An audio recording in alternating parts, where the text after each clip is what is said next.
Salut, c'est Flo. Aujourd'hui, je vous propose une interview très inspirante d'un coach vocal qui est Emmanuel Jublin. Comment s'échauffer la voix et surtout son meilleur conseil pour vous, formateurs. C'est parti. Alors, Emmanuel, bonjour. Bonjour Florence. On se rencontre donc dans le cadre de devenir formateur coach pour que tu nous parles d'un instrument qui est indispensable et qui est notre voix. Et ce que j'ai pu voir, c'est que tu es enseignant, formateur depuis plus de 20 ans et musicien. J'ai pu voir que tu as fait plus de 300 concerts, donc ce qui est impressionnant. Et tu es bien placé pour nous parler de ce sujet. Et je commencerai par la première question. Comment on place sa voix? Alors, on place sa voix sur… merci déjà de cette introduction, de cette invitation, Florence. Je suis ravi de passer ce moment avec toi et puis qu'on puisse partager ce qui me passionne, la voix et la communication. Merci beaucoup pour cet accueil. Alors, pour te répondre, comment on place la voix? Eh bien, on la place sur un socle qui s'appelle le corps. La voix, elle fait partie du corps. C'est l'expression… c'est ce qui nous distingue de tellement d'espèces vivantes sur Terre. On a une voix et une parole, parce qu'il y a des animaux qui ont une voix, bien sûr, ils ont leur langage. Nous, on a cette grande chance, c'est de faire du son, un langage et une expression émotionnelle. Mais donc, la voix, en fait, elle peut sonner à partir du moment où elle est placée sur cet énorme et magnifique socle qui est le corps humain. Qu'on ait un corps humain massif ou plus fluet, c'est l'énergie du corps et l'énergie du souffle qui fait que la voix, elle sonne. Donc, placer la voix, c'est déjà se rappeler qu'on est un instrument à vent. Alors, je vais parler un peu comme un musicien et je suis, comme tu l'as indiqué, aussi formateur et coach vocal. Mon expérience, elle vient s'appuyer sur la vie musicale qui est devenue la vie d'entrepreneur que je suis aujourd'hui. Et imaginez que vous appreniez à faire de la clarinette, que tu apprennes à faire du saxo, de la flûte. Tout de suite, on te dit, Florence, en fait, tu commences à jouer un instrument à vent. Et donc, c'est le souffle qui va faire que le son, il va vibrer. Et bien, en fait, c'est pareil. C'est comme, ce qu'on peut imaginer, c'est un truc un petit peu mythique de tellement de personnes. On est en pleine nature, on a une petite brin d'herbe et on s'amuse à faire ça. Oui. Alors, je suis en train de dire une indication que moi, je ne sais pas faire le son avec mes mains. Par contre, je sais faire le son avec ma voix. Mais c'est pour donner une image. Quand le son, la brindille d'herbe fait un son, c'est parce qu'en fait, tu souffles entre tes mains, comme ça, entre tes doigts, et le souffle se met à faire vibrer la brindille d'herbe. C'est pareil que moi j'ai vécu pendant 40 ans dans des sites, dans des zones portuaires, des zones de bord de mer. Aujourd'hui, je suis en pleine montagne, donc c'est complètement différent. Mais il y a un point commun, c'est que le vent, il est sonore.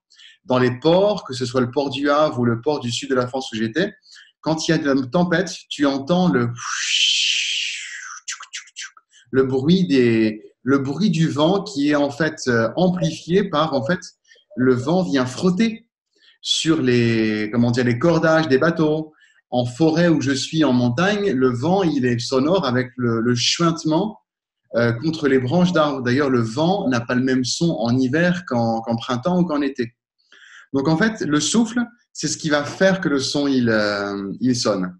Donc on est un corps humain qui est une merveille des merveilles, qui nous donne l'occasion d'exprimer des émotions et on a besoin pour placer sa voix de se rappeler que c'est le souffle qui fait tout. Voilà ce que je pourrais dire en premier jet de ta question. D'accord. Et tu m'avais parlé lors d'un échange de l'élasticité aussi. Oui. Alors l'élasticité, elle a plein de sens en fait. Il y a l'élasticité déjà dans la posture physique. C'est une chose très importante, c'est de se rappeler qu'il faut une énergie physique, mais une énergie souple. Si tu veux, c'est pas en étant Golgoth en mode il faut que j'ai une bonne énergie. En fait, c'est une énergie qui vient du ventre. Pour ça que la première élasticité, c'est celle de la respiration. Oui. Il y a un mythe quand on découvre la voix, que ce soit la voix parlée pour le théâtre ou pour le chant, c'est en fait la respiration avec le ventre. Beaucoup de personnes essayent par beaucoup d'efforts de respirer avec le ventre et en fait, c'est une voie qui fonctionne, mais c'est une voie longue. La voie courte, c'est celle de travailler par l'étonnement. de se dire, on respire avec le ventre toute sa vie jusqu'au moment où tu vas à l'école.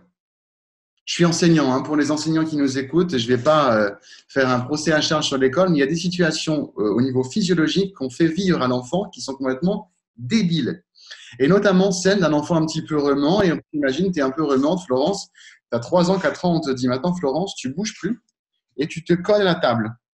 Ta chaise, on enfonce le maximum et tu te retrouves comme ça.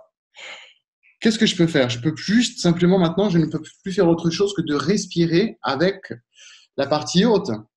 Et donc, à partir de quelques 4, 5, 6 ans, on nous a déconditionnés et reconditionnés à vivre une respiration qui n'est plus la bonne. Heureusement, on a continué à respirer parce que le gamin qui est perdu comme ça, il a quand même un instinct de survie qui fait qu'il va quand même respirer. Mais on nous a fait perdre un peu comme si c'était la deuxième moitié de notre capacité respiratoire. C'est comme si on avait une Ferrari et on l'utilisait comme une 2 chevaux au niveau de la capacité du réservoir d'air. Alors, l'élasticité, elle se vit au niveau du diaphragme et se dire, j'inspire et j'expire de la même façon que quand je suis allongé. Parce que la bonne nouvelle, c'est qu'on n'a pas entièrement oublié. Tu sais, c'est un peu comme des savoir-faire anciens, ancestraux. On ne les a pas tant oubliés que ça. Mais dans notre conditionnement, oui, il faut juste aller un petit peu réétudier, rechercher. Et la recherche qu'il faut faire, c'est observer comment tu respires quand tu es allongé.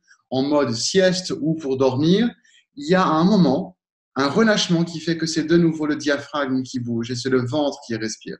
D'ailleurs, un moyen assez facile de cramer, entre guillemets, un enfant qui fait semblant de dormir. Parce que si tu regardes petit cousin, petite cousine ou enfant, fille, garçon, en fait, si l'enfant respire, il fait semblant de dormir. Parce que quand tu respires, c'est le ventre, et donc c'est la partie plus basse qui va comme ça remuer. Alors, c'est en fait de réobserver comment ça fonctionne, se dire, en fait, je suis capable de respirer avec le ventre, mais maintenant, il y a un accéléré tout simple, c'est l'étonnement. Ça, c'est un exercice que je donne dans mes séances de coaching, en groupe ou individuel. Imagine, Florence, que tu as quelqu'un que tu n'as pas vu depuis 10 ans, 15 ans qui arrive, qui te fait la surprise. Coucou, Florence, c'est moi.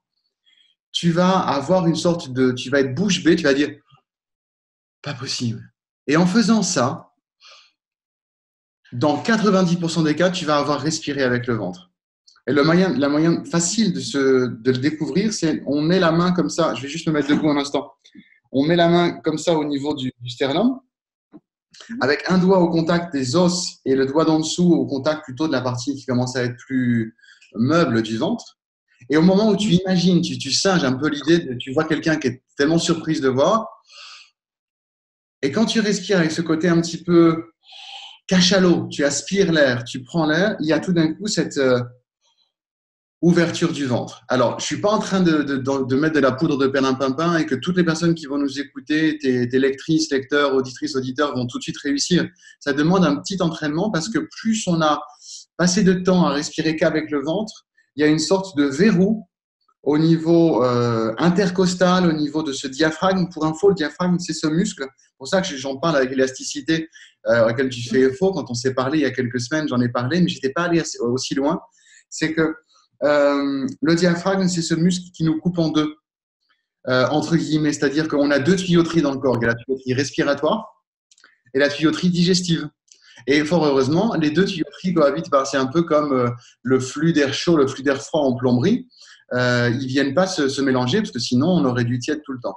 Donc, en fait, l'idée, c'est que le diaphragme, il soit ce point de connexion, ce point vraiment de ramification à l'intérieur du corps. Et en quoi il est le point de connexion? C'est que quand tu respires avec le ventre, la bonne nouvelle, c'est que je vais être un petit peu à faire une blague facile, c'est que respirer avec le ventre, ce n'est pas de l'aérophagie. C'est en fait le diaphragme qui arrive à se relâcher et qui tout d'un coup laisse se dilater les poumons.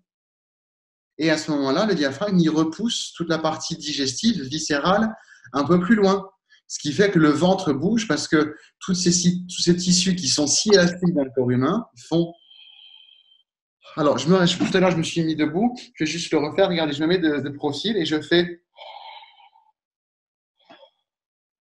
Je vais juste bouger mon écran parce que le but, en fait, c'est de ne pas avoir les épaules qui bougent. Si je fais…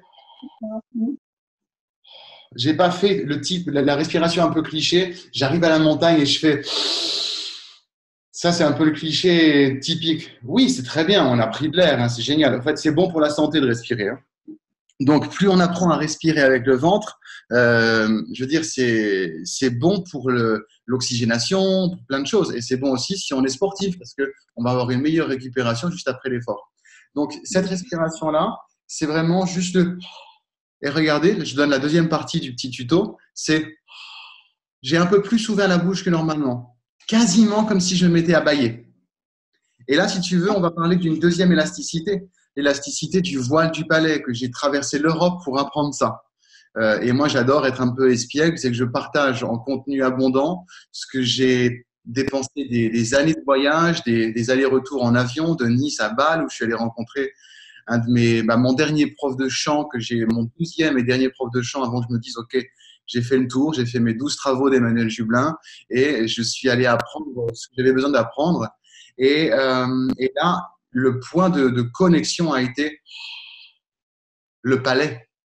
Et le palais, il a besoin de se dilater en une sorte de prémisse d'un bâillement. Et là, à ce moment-là, tu ouvres toute une zone de résonance dans le corps. Troisième opus de l'élasticité, Florence, eh bien évidemment, c'est, comment dire, l'élasticité intrinsèque des cordes vocales. Parce que les cordes vocales, on va reprendre un autre exemple musical, mais il a juste ses limites, l'exemple. Mais vous imaginez les cordes d'une harpe, d'un violon, d'une guitare. Elles vont avoir différentes épaisseurs. Et plus la corde est fine, le son est aigu. Plus la corde est épaisse, quelquefois filetée pour les guitares ou les harpes ou même les pianos, plus elle est donc épaisse, plus elle est grave. Eh bien, il se trouve que les cordes vocales, c'est un élastique. Et je fais juste une pause parce que je vais chercher dans le tiroir juste à côté un élastique. Voilà, noir sur rouge, ça va se voir. En fait, les cordes vocales, elles mesurent, je veux dire, ça se mesure en millimètres à l'intérieur de notre petit gosier là qu'on appelle, c'est le larynx, c'est en fait hébergé ici dans ce que les hommes appellent, ce qu'on appelle chez les hommes la pomme d'Adam. Et l'idée, c'est qu'elles viennent pirater l'air. Parce que tu respires toute une journée, tu n'as pas besoin de parler. Mais le fait, quand tu souffles, c'est pour ça que tout à l'heure, en première position, placer la voix, c'est le souffle. Comment dire, les cordes vocales, quand tu inspires, elles font ça. Alors, je vais juste le mettre comme ça. Quand j'inspire, ça s'ouvre. Ça fait une sorte de mini… Mais c'est tout petit, hein, ça ne fait même pas une phalange. Hein. Quand tu chantes ou quand tu parles, parce que c'est le même phénomène, c'est ça qui est génial. C'est pour ça que j'ai fait cette connexion entre ma vie de chanteur et ma vie d'orateur et de coach vocal pour tout type de voix parlée. C'est la même chose avec une intensité différente. Quand je me mets à parler, les cordes vocales, elles s'accolent. Le but d'ailleurs, c'est qu'elles soient accolées totalement. Quand on a un peu d'air sur la voix, de voix qui a un peu de chuintement, eh bien, c'est souvent qu'il faut réapprendre à refaire l'accollement total. Comme si j'avais une sorte de mini-fuite ici, si c'était mes doigts là ici, que j'essaye, je ne vais pas faire ça, hein, mais voilà, j'aurais un peu de fuite ici. Non, il faut que ce soit accolé. Ensuite, quand tu as un son grave, les cordes vocales, elles ne se foulent pas. Elles sont en mode tranquillou bilou, l'élastique, il est juste accolé. Par contre, si je fais j'ai un peu exagéré, mais c'est ça que font les cordes vocales.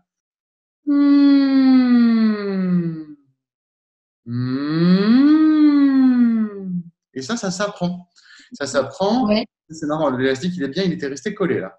Et donc, ça s'apprend avec bonheur de se dire, OK, je suis ce lieu de souplesse et d'énergie. C'est là où c'est une sorte de petit travail de funambule, mais pas prise de tête du tout, pour que ça reste émotionnel, que ça reste plaisant à écouter, mais on se rappelant que j'ai besoin d'énergie. Ok. Du coup, j'allais te demander comment on peut travailler son souffle, mais tu viens de me le dire et ça me fait penser justement quand tu parlais de la surprise. Quand on doit prendre la parole en public, on est super stressé. Bon, là, il y a pas l'étonnement, mais au contraire, on est complètement fermé. On a du mal à respirer. On a une respiration qui est justement très, très haute. Ouais. Alors que, comment on peut faire pour travailler la respiration avec le ventre dans ce genre de situation? Alors, je vais te donner une réponse que je vais essayer d'être la plus terre à terre et je veux dire proche du bon sens possible, Florence. Si je vais faire écho à ce que je disais avant, on nous a appris à être totalement automatisé avec une respiration haute. L'école nous a été la première opportunité, avec des guillemets autour, de respirer le plus haut possible. Souvent, pour pas mal de personnes, l'école a été un lieu de stress. Et malgré toute la bonne volonté des profs, quelquefois, pour plein de paramètres, il y a plein de choses qui se racontent dans la tête d'un individu, qu'il soit enfant ou adulte, dès lors qu'il faut parler. Et donc, faute d'entraînement, faute de, j'ai envie de dire, de compétences, eh bien, on nous a laissé en mode « débrouille-toi, Florence, tu dois parler ». À ce stade-là, il y a une chose que je voulais juste partager, qui est une information qui m'étonne beaucoup, mais ça fait partie des faits. Il y a Dale Carnegie qui en parle dans le livre, qui pour moi est la Bible de la relation humaine, Comment se faire des amis. L'art d'influencer les gens, mais au monde influence en anglais, c'est d'avoir un impact sur les gens, pas l'influence comme on peut malheureusement la penser en francophonie, au sens quelquefois négatif. Dans ce livre-là, dans les premières pages, il nous dit, ce monsieur Dale Carnegie, dans ce que tu dis, Florence, il y aura 15% de ce que tu vas dire qui va être retenu. 85%, c'est tout ce qui est du langage non verbal, de ton attitude. La bonne nouvelle à propos de la voix, c'est que la voix, elle fait partie du langage non verbal. Et pour moi, ça me scotche à chaque fois que je dis ça, à chaque fois que je le relis, parce qu'en fait, le langage, il est les mots, mais la voix, en fait, elle est le messager, la messagère des mots. Et donc, c'est fait toute la transmission de ton émotion, de ton intention, de ton degré d'énergie, de la conviction que tu as. Ça va être aussi le moyen que les personnes se fassent une image, et c'est ça qui va rester dans leur cerveau et dans leur esprit, de la crédibilité qu'ils perçoivent chez toi. Et toute l'énergie et la qualité de variation de ta voix va faire que les gens se disent « Florence est une experte », mais elles ne vont pas se le dire, elles vont juste le sentir. Et c'est là la beauté de la voix. Alors, pour revenir à comment la gorge se serre, la respiration est un peu haute. En fait, il faut regarder les choses en termes quasiment comptables. Tu as passé combien d'heures de ta vie à respirer haut? Beaucoup plus que respirer avec le ventre. Quand je dis respiration haute, c'est pour te citer, c'est que ça. C'est bien déjà. Et ça ne donne pas la même assise, ce même socle physique. Alors, en fait, on va être pragmatique. Qu'est-ce qu'il faut quand on n'est pas encore avec le réflexe, quand on n'a pas encore acquis l'habitude de faire quelque chose? Il faut juste s'entraîner. Juste mettre en place un nouvel entraînement et se dire, par contre, il y a pas, on va être rapide, on va savoir que ça va être en MP3, parce que l'entraînement qu'on va faire, il va en très peu de temps reprogrammer notre respiration. Parce qu'il ne faut pas passer. Moi, j'ai maintenant 40 ans. J'ai commencé très tôt à vivre la musique et la transmission. Je ne vais quand même pas attendre. Imaginons que ce soit, je découvre la voix à 40 ans et on me dit ça. Je ne vais quand même pas attendre 40 ans de plus pour équilibrer la donne. Donc, c'est un saut quantique qu'on est en train de faire avec la voix dans ces cas-là, comme dans tout apprentissage. D'ailleurs, quand on est, on va dire, dans la maturité adulte, c'est qu'on sait pourquoi on le fait, on a un désir ardent d'apprendre, on est déterminé, défini. Et là, en fait, chaque minute que tu vas faire d'exercice de respiration abdominale, ça va reprogrammer ton cerveau. C'est comme un ostéo qui te remet le dos posément en place et qui te dit « Florence, regardez maintenant comment vous êtes, observez-vous, regardez-vous dans la glace, ça c'est maintenant votre bonne posture. » La première fois qu'on m'a dit ça, je me suis dit « Mais qu'est-ce qu'il est en train de faire ?» Il est en train de me dire « Attention, tu vas reprendre des habitudes. » Mais maintenant, ça c'est le vrai toi qui se tient bien. Et donc, c'est une rééducation du souffle. Après, quand tu es dans la situation émotionnelle de prendre la parole, il y a toute une définition à faire de comment tu te parles à toi-même. Qui est-ce que tu écoutes dans ta tête? Est-ce que tu écoutes Et là, on parle de coach à coach. On le sait que le dialogue intérieur est important. La détermination la musculature intérieure et la souplesse de cette musculature. Parce qu'il ne s'agit pas de se castagner. Il s'agit juste quelquefois de se prendre la main en disant, écoute, en fait, tout va bien. Oui, tu as la trouille, mais il y a une bonne nouvelle. Tu vas avoir la trouille et tu vas le faire quand même. Parce qu'en fait, qu'est-ce qui te retient? Qu'est-ce qui va se passer si tu ne le fais pas? Qu'est-ce qui va se passer si tu le fais? Est-ce qu'il y a plus de chances que des choses évoluent si tu le fais? Oui. Alors vas-y. Parce qu'il y a des moments, il faut se booster, évidemment. Mais la respiration, si tu t'es entraîné à respirer posément, là, si ça te va, je vais donner une autre clé. J'ai parlé du voile du palais et que j'ai fait le tour d'Europe. A posteriori, je sais que c'est pour ça que je l'ai fait. Dans les stages de direction chorale, dans les concerts que j'ai fait, les masterclass, ça s'ajoute à mes 12 profs. Quand j'ai découvert ça, j'ai découvert la respiration avec le voile du palais. Cette respiration, alors c'est un truc qui est très marrant à faire. Je vais donner 3 exemples. Il y a la respiration, on peut dire que c'est la respiration Dark Vador. Ça, j'ai inspiré et au retour,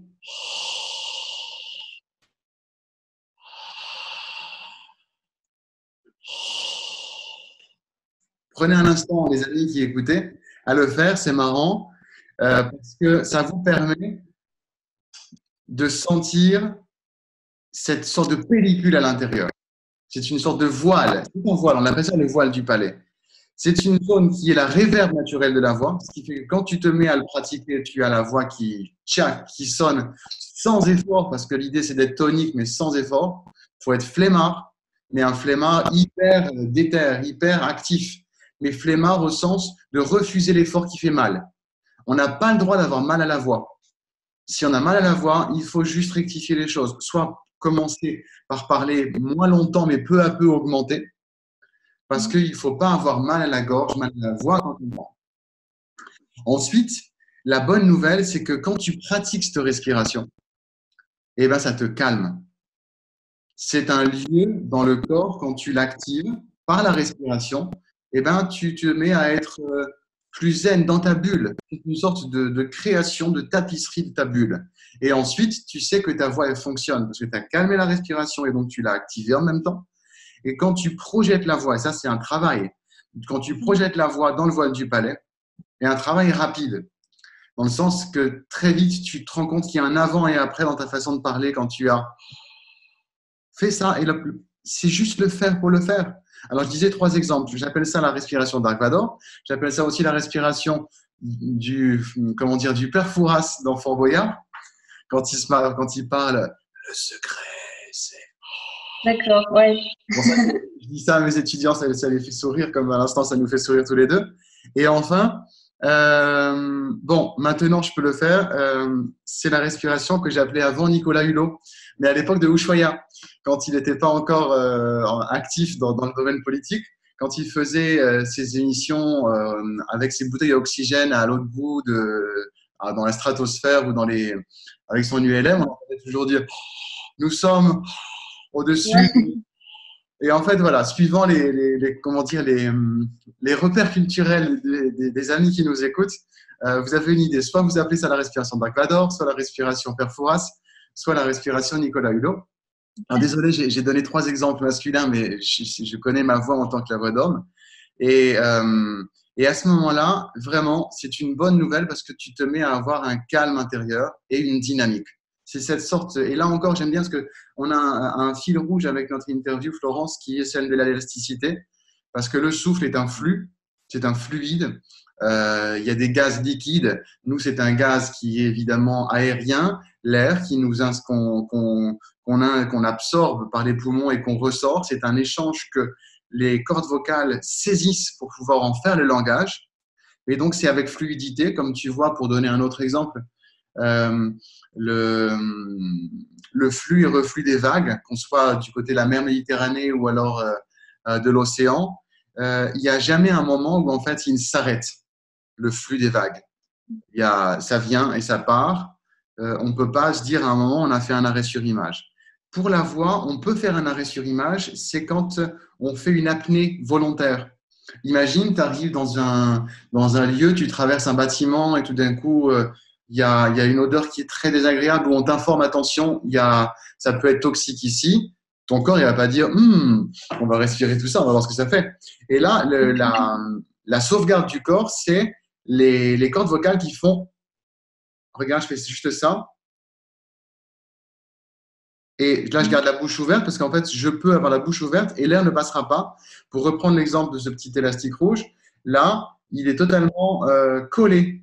Les deux cordes vocales, hein, parce que visiblement, on en a deux qui font cette vibration, qui sont mises en vibration par le souffle. Ça, je fais juste un rappel parce que j'ai oublié quand je parlais de cet élastique tout à l'heure. C'est pas que en s'étirant que le son fait, c'est en fait l'air. Et donc, en fait, là, j'ai fait une écluse totale. D'ailleurs, on appelle ça une occlusion glottale en termes de sciences du langage. Et quand on fait un son A, en fait, c'est qu'on a collé les cordes vocales et ensuite on les a ouvertes et ça a fait une sorte de petit tuck A. Et donc, l'air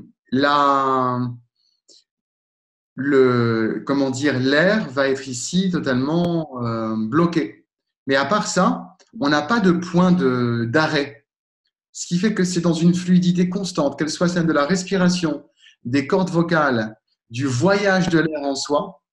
Ça n'est que élasticité, la connexion et la communication verbale. D'accord. Et quel lien tu peux faire entre la voix et l'estime de soi?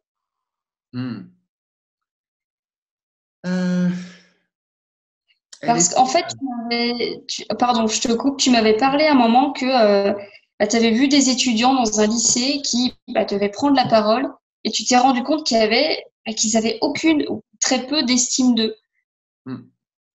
C'est en fait central parce que, évidemment, un travail de la voix, c'est comme c'est un chemin qui mène à soi, dans le sens que tu enclenches le premier domino et ensuite ça t'amène sans une introspection parce que c'est très léger le travail de la voix, mais ça vient connecter des points fondamentaux qui sont de la confiance en soi, de l'estime de soi, de la valorisation de soi.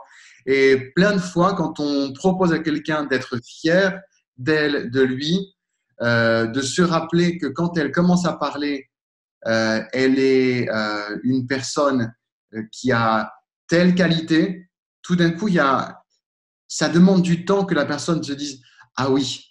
Parce qu'il y a un écran de fumée devant la personne qui peut se traduire par le nom, la peur, l'inquiétude, la peur du regard des autres. Tout ça, c'est une sorte de grande salade de fruits pourris qu'il faut savoir juste couper à l'intérieur du fruit ce qu'il faut couper pour que ça se régénère. Parce que c'est un fruit, la voix qui se régénère. Et c'est central. Tu vois, entre notre conversation de l'autre jour et aujourd'hui, il y a de ça 2-3 jours, mardi, j'ai un étudiant qui me dit, alors qu'il est gaillard, c'est un athlète, il est champion de sa région en saut en longueur ou en hauteur. Enfin, on va dire, c'est une pointure dans son domaine et dans sa zone géographique à l'âge qu'il a.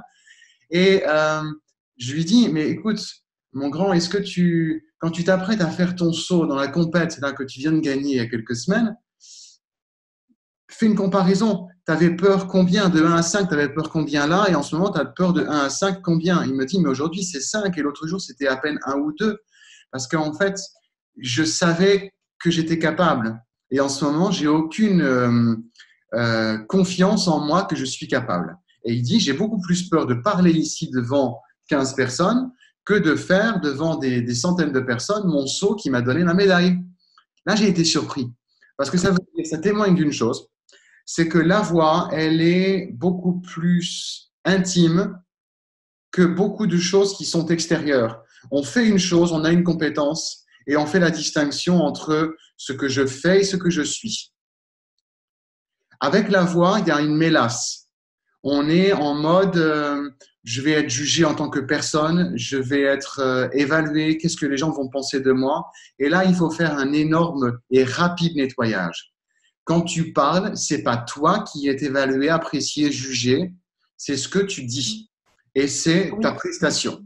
Et là, je fais une distinction parce que tout à l'heure, je disais oui, il y a le non-verbal et il y a le verbal, mais à un moment, il faut se dire rien n'est grave, ce n'est pas moi en tant qu'individu. Et là, il y a un gros nettoyage à faire sur tellement de choses. Nous sommes conditionnés à être appréciés et le mot apprécié, c'est avoir un prix. Une appréciation à l'école, c'est une note qui est un prix, c'est une monnaie, les notes. Que la monnaie soit l'euro sur 10, l'euro sur 20 ou l'euro sur 30, dans ta tête, tu as un prix, tu vaux tant. Ce qui malheureusement devient un conditionnement dans la vie professionnelle où on pense qu'on ne peut avoir qu'une valeur horaire et pas une valeur compétence. Donc, ça demande un sérieux une remise à plat et de se dire rien n'est grave. Mais je vais construire en moi, je vais avoir un lieu, un laboratoire en moi et c'est là où, sur la technique, on a un laboratoire qui est comme l'acharpement du laboratoire, mais la technique pour la technique ne va pas mener aussi loin qu'une technique associée de cette clarification en soi. Oui, je suis quelqu'un qui mérite d'être estimé et je mérite de m'estimer moi-même. Je mérite d'être fier de moi quand je parle, que ma fierté soit parce que bon sang, j'ai osé franchir le pas, j'ai passé ce coup de fil, j'ai fait cette visio que j'étais mort de trouille de faire, mais je l'ai fait quand même. J'ai proposé à ce conférencier que je l'interviewe. Je le fais et je suis fier de moi quand je le fais. Quand la réponse positive vient, pour moi, c'est un bonus parce que l'essentiel, c'est d'avoir fait le pas. Et donc, dans toutes ces victoires, en fait, que tu remportes sur toi. Parce que oui, l'estime de soi, la confiance, c'est évident. Et là où pour moi, je souhaite être porteur on va dire, d'une ouverture possible pour les gens, c'est qu'à tout stade de sa vie, il est possible de gagner cette confiance en soi. Il est possible de faire un reset et de faire évoluer sa voix, de la poser de façon plus ample, parce que ce laboratoire du dialogue intérieur avec soi, et avec des choses très simples dites, et surtout de se rendre compte qu'avec des exercices de vocalise, tout d'un coup, ta voix, elle se bonifie. Parce qu'il faut des heures de vol à ta voix, en fait.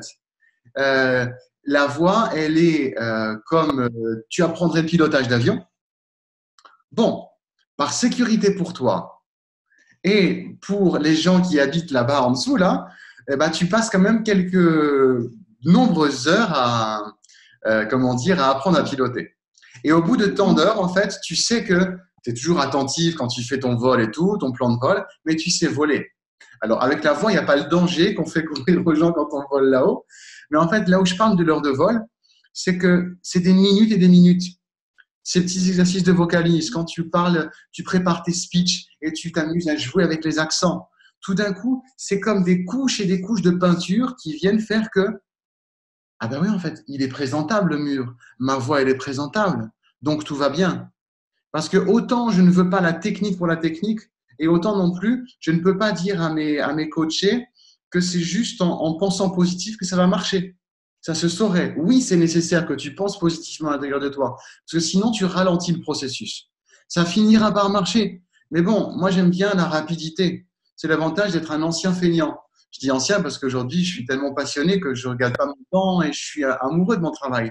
Mais j'ai gardé toujours le processus d'aller vite vers l'apprentissage des choses et la réalisation des choses. Donc, on accélère les choses en faisant ce match entre acquisition de compétences et une puissante pensée positive en soi.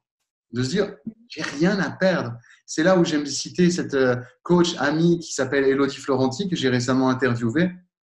Et elle dit, en fait, vous avez, au-delà de votre zone de confort, c'est votre zone d'or qui vous attend. Si vous sortez du confort de vous, vous atteignez les endroits où c'est l'or qui est dans votre main.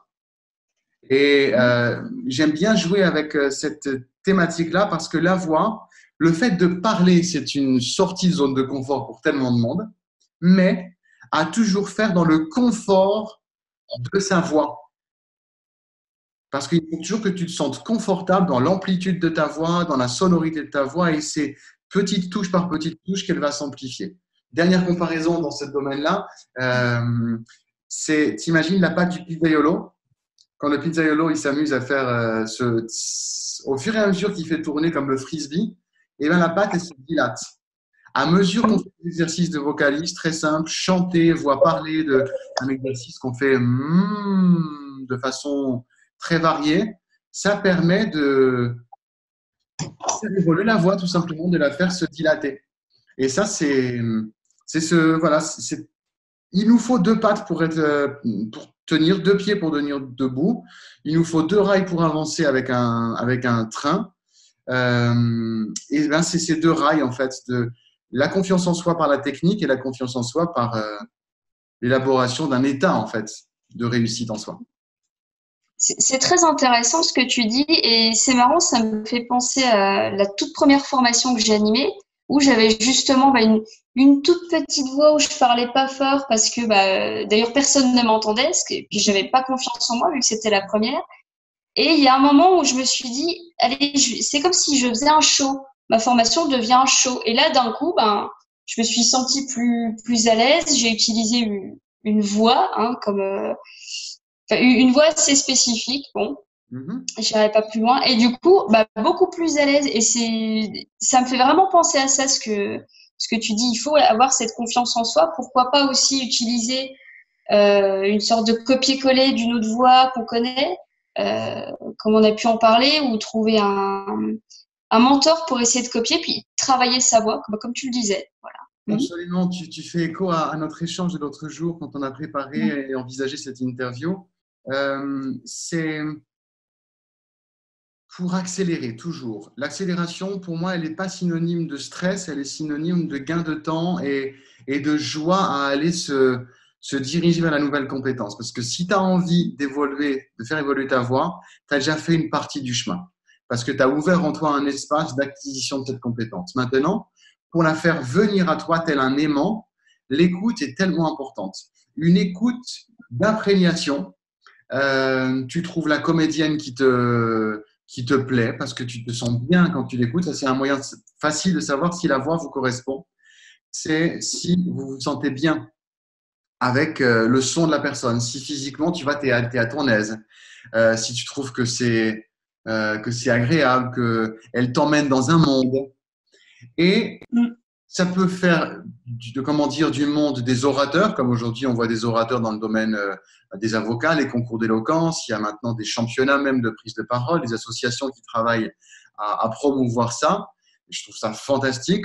Tu peux avoir des comédiennes, des comédiens, des actrices, des personnalités aussi publiques.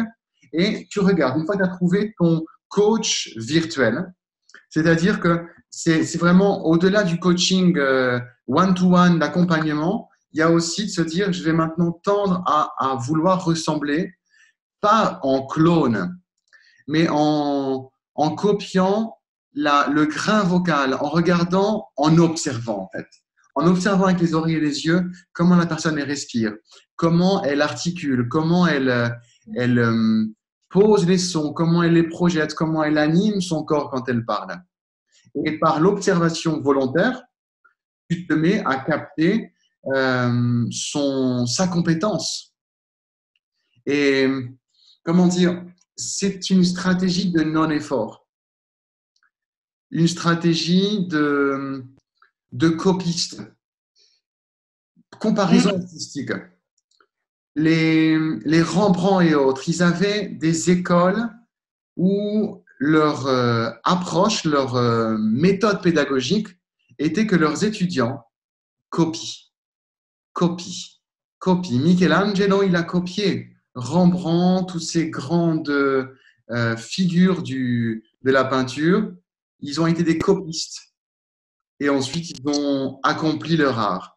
Bach, en musique, il a été le premier, on va dire, en tout cas, c'est celui dont on parle le plus dans ce domaine-là. Il était impatient d'apprendre vite. La vie a fait que c'est en fait ses oncles et tantes qui l'ont élevé. Et c'était une famille de musiciens, mais bon, le budget était assez restreint. Et la lumière, ce n'était pas l'électricité à l'époque. Et la nuit tombant vite d'air, il voulait apprendre plus vite, parce que sa méthode, c'était de copier. Son oncle lui avait dit, tu vas copier les autres œuvres. Il avait tellement appris vite que lui, il voulait apprendre plus. Alors, il était filou. Il est allé voir les chandelles, les bougies dans la réserve de son oncle et sa tante, et il a travaillé la nuit. Sauf qu'en fait, ils s'en sont rendus compte, le tonton et la tata. Et à un moment, ils lui ont dit, écoute, non, ça coûte de l'argent, la nuit tu dors, Johannes. Qu'est-ce qu'il a fait, Johannes Ebersembach? Eh bien, il a attendu les nuits de pleine lune et il a écrit à la lueur de la lune les partitions parce qu'il était tellement impatient d'apprendre. Ça a fait son art de composition.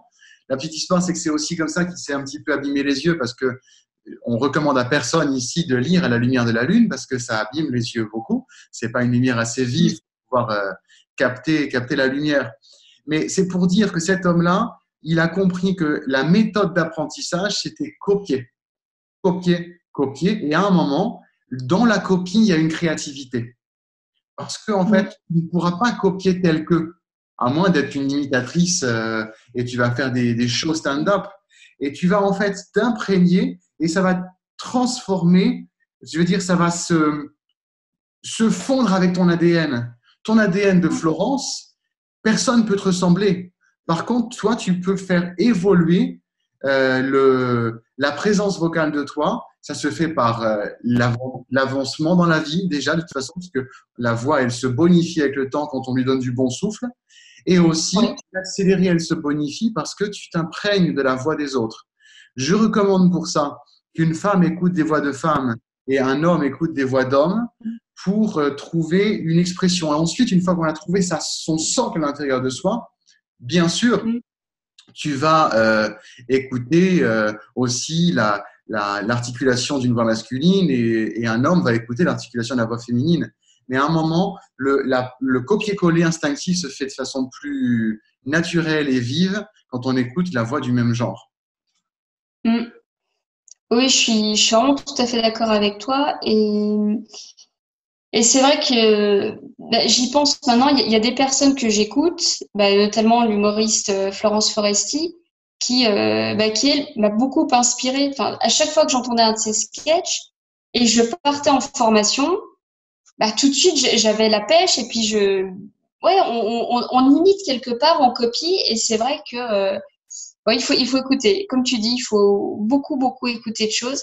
Oui, tu parlais tout à l'heure de Dale Carnegie, Comment se faire des amis, un livre qu'il a écrit que je trouve vraiment exceptionnel. Alors, je sais pas par rapport à la voix, mais en tout cas par rapport aux relations, par rapport à la confiance en soi, à la façon de prendre les choses, de les comprendre, d'apprendre. Enfin, c'est vraiment un livre exceptionnel que tu as cité. Est-ce que tu aurais d'autres ouvrages à conseiller? Alors, j'ai pris une petite pile qui m'a amusé de prendre. C'est mes livres de consultation, source d'inspiration pour pas mal d'aspects de réapprentissage, parce que moi, j'arrête pas d'apprendre. C'est nécessaire pour ma constitution, c'est nécessaire pour beaucoup d'aspects.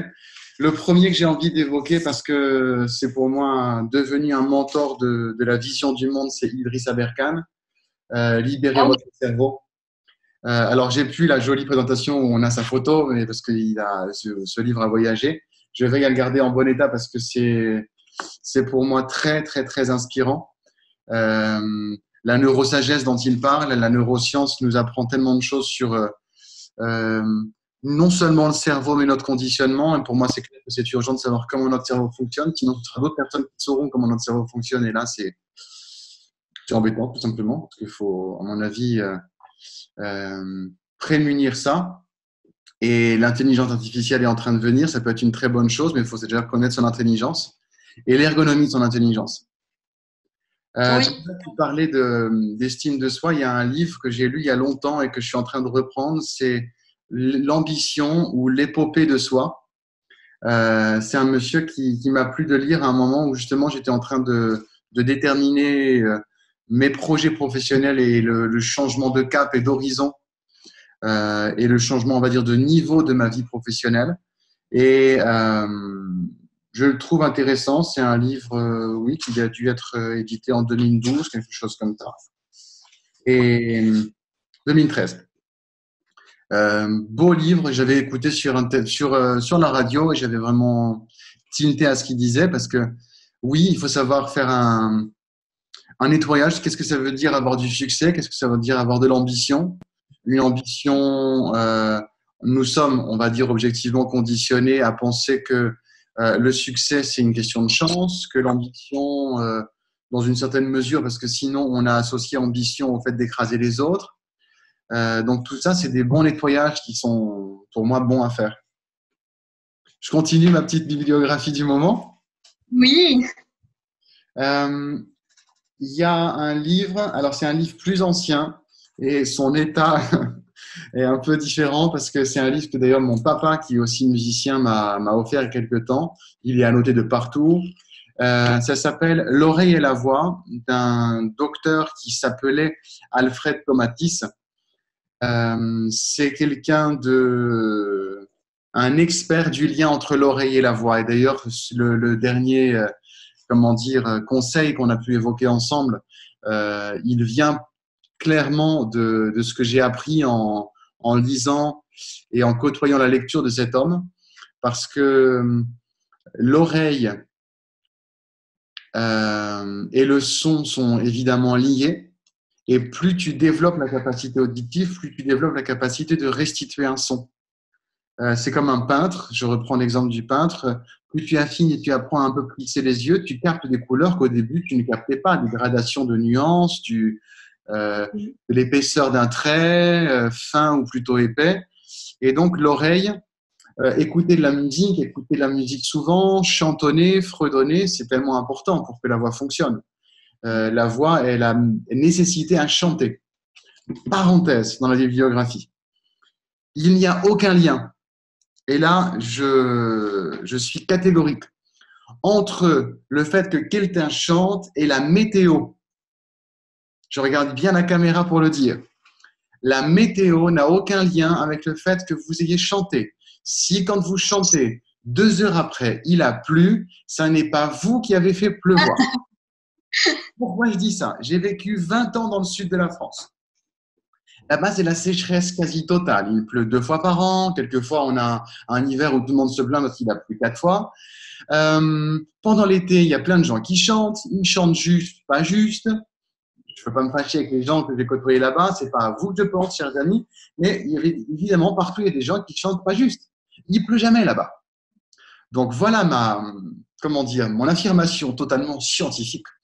Il n'y a pas de lien entre la pluie et le fait de chanter. Parce que ça m'a tellement choqué au début de ma carrière. Quand j'ai proposé à des élèves de venir chanter, ils m'ont dit « Mais monsieur, il va pleuvoir, je ne peux pas ». Et ils étaient sérieux quand ils disaient ça, les gens. Ils s'étaient totalement interdit le fait de chanter. Alors que, quand tu chantes, tu développes tellement plus le temps de vibration. Petit exemple, si tu me donnes juste encore 2 minutes pour en parler, Florence. Imagine, c'est une phrase d'un chant de Imagine Dragons, c'est Bad Liar, une chanson un petit peu actuelle en ce moment. Le refrain, il fait « So look me in the eyes, tell me what you see, perfect paradise, tearing at the seams ». Si je le chante, en fait, si on le chronomètre, en gros, ça dure à peu près entre 14 et 15 secondes quand je vais parler. Et là, maintenant, je fais « So look me in the eyes, tell me what you see, perfect paradise, tearing at the seams ». En chantant, je le fais dans mes coachings vocaux actuels, et ça dure, suivant le tempo instinctif que j'ai fait, ça dure à peu près 5 à 6 secondes de plus. D'accord. Moi, je trouve ça génial parce que c'est une augmentation quand même assez substantielle en termes de croissance. Si on regarde les chiffres, je suis passé de 15 secondes à 20 secondes. Ça fait quand même plus 33%. Et pour le même texte, ma voix a vibré 33% de plus. En plus de ça, ma voix était plus variée en hauteur de son que quand j'ai parlé. So look me in the eyes, tell me what you see. So look me in the eyes, tell me what you see. perfect paradise, tearing at the seams. Il y a des petites variantes de rythme, petites variantes de hauteur de son. Donc, quand on chante, c'est un lieu de pratique de variation d'accent, variation d'intonation, gratis. Tu chantes. Et en plus, tu te fais plaisir, tu passes un bon moment parce que tu chantes, quelle que soit la chanson que tu chantes. Eh ben, Pardon. écoute, je vais surtout dire à tout le monde, à tous ceux qui me connaissent, c'est que maintenant je peux chanter, il ne va pas pleuvoir. Parce que moi, je connais tout ça. Petit message passé. Écoute, Voilà. Les lectures que je recommande, je finirai avec rapidement, je ne vais pas les commenter autant. Moi aussi, j'achète ces livres-là parce que je trouve qu'ils sont des super moyens d'apprendre et simplifier. Pour moi, une chose, même si j'ai abordé des choses qui sont quelquefois complexes, je veille toujours. J'atteins pas toujours cet objectif-là, mais à expliquer avec la simplicité, comme si on parlait à un enfant de 4 ans, sans infantiliser, mais en disant, voilà, si j'ai quelqu'un de 4 ans devant moi, est-ce qu'il a compris ce que j'ai dit? Je ne veux pas dire qu'à chaque fois ça marche, mais c'est mon intention. Et dans ces bouquins-là, c'est vraiment intéressant. Donc, c'est un nouveau, venu dans la collection des livres pour les nuls, briller à l'oral pour les nuls. Et puis, si ça vous intéresse de savoir comment le cerveau fonctionne et la magie du cerveau, il y a une femme qui s'appelle Jill Bolte Taylor qui a écrit un livre, Voyage au-delà de mon cerveau. Elle a vécu un AVC un jour et ensuite, elle était neuropsychiatre elle s'est vue avoir cet AVC avec ce que ça veut dire et elle raconte comment elle a reconquis son cerveau et reconquis parfaitement. C'est un miracle de la nature. Mais elle s'est dit, je tiens mon nouveau sujet de recherche. Je viens de découvrir comment le cerveau fonctionne, comment je vais rechercher les connaissances dans mon cerveau. Et je trouve ça assez passionnant parce que moi, je suis un éternel émerveillé du corps humain, du cerveau humain. Et je pense que quand on s'immerge dans le langage, dans la façon de l'articuler, c'est bon de le consulter, de le lire entier. Non, mais de le consulter, c'est assez génial. Ok, super. Si tu avais un conseil à donner à un formateur junior, ce serait quoi? Alors, un formateur junior, déjà, vas-y, sois confiant parce que de toute façon, el caminando se hace caminando. Le chemin se fait chemin faisant. Donc, tu ne peux que progresser dans ta façon de former, dans ta façon de valoriser ce que tu sais. Le conseil que je donnerais, et je vais être hormis cette vision-là parce que je sais qu'un nouveau formateur, il se raconte beaucoup trop de choses par rapport à même s'il sait comment ça fonctionne, face à lui-même, il se dévalorise parce qu'il croit qu'il n'est pas encore légitime. Tu es légitime. Je dis tu à notre auditeur qui nous écoute et dans notre contact de respect professionnel qu'on a, moi, envers toi et que je sens réciproque, c'est tu es légitime parce que en fait tu l'as décidé. Et là, je fais écho de nouveau à cet homme que j'aime rencontrer aujourd'hui par la toile et que s'il y a un rêve que j'exprime là dans notre échange, c'est de pouvoir rencontrer cet homme parce que il a cette intelligence de remettre au centre l'humain et son intelligence. Et quand il parle de la légitimité, notamment de l'entrepreneur, tu ne peux pas attendre la légitimité de quelqu'un. Parce qu'en fait, en toi, tu as tes valeurs, tes compétences, tes expériences, tes connaissances, et que personne ne peut, te valoir autant que toi, tu te vaux. Et en fait, c'est à toi maintenant de le transmettre, parce que tu as ta valeur ajoutée. Ta valeur ajoutée, elle est de par ta culture, de par le désir que tu as d'être formateur, et personne ne peut avoir la même définition du désir d'être formatrice ou formateur que toi. Ça, je dirais ça à un nouveau formateur. Et pour conclure ce conseil très pragmatique, ne commence jamais une session de formation sans avoir réveillé ta voix. Parce que dans les 30 premières secondes, notamment du premier rendez-vous avec une session, une promo que tu vas former pour un stage, pour une formation au long cours, il n'est jamais donné 2 fois l'occasion de faire une bonne première impression. Et la voix, elle est un moyen d'impacter de la première impression. Ça veut dire que tu te gares à 10 minutes de l'endroit où tu vas former. Ou alors, tu arrives plus tôt tu mets tout dans la salle pour que toutes tes affaires soient placées, mais tu fais un tour du pâté de maison avant. Et en marchant, tu t'amuses à faire ce petit exercice que je donne abondamment. C'est, tu mets les mains autour de la taille. Il faut accepter d'être un petit peu, si tu fais ça autour du pâté de maison, de penser que les gens là, il faut le regard de soi, il est à travailler. Parce que les gens vont peut-être se dire, qu'est-ce qui lui arrive? Mais trouver un moyen, avant ou aux toilettes, peu importe, mais quelque part, juste avant, d'avoir fait cet exercice. Alors, tu auras pu peut-être saturer dans le micro. Voilà comment on fait. Je me remets debout. Là, ici, quand je fais, vous voyez les mains là, j'envoie de l'énergie. Ouais. Tu réveilles ta voix. Moi, je dis ça à mes étudiants, quelle que soit leur réalité professionnelle, ils ont besoin de la voix avant d'avoir une prise de parole professionnelle. Tu réveilles le souffle. Et tu réveilles le souffle avec cette dynamique de sinon, c'est comme de commencer la journée. Bon, à part il y a des gens qui prennent pas de petit-déj et ils sont très bien. Mais la plupart des gens ont besoin d'un petit-déj au début de la journée pour pouvoir s'activer, que ce soit de boire un café, boire un truc qui leur donne de l'énergie. C'est le petit-déj de la voix, c'est l'exercice du souffle. Voilà ce que je dirais à des personnes qui te suivent dans ce domaine de démarrer à être, voilà, leur premier pas et premier conseil à recevoir pour démarrer la formation, le fait d'être formateur. Ben, merci beaucoup. En tout cas, oui, ça il y a vraiment de très très bons conseils.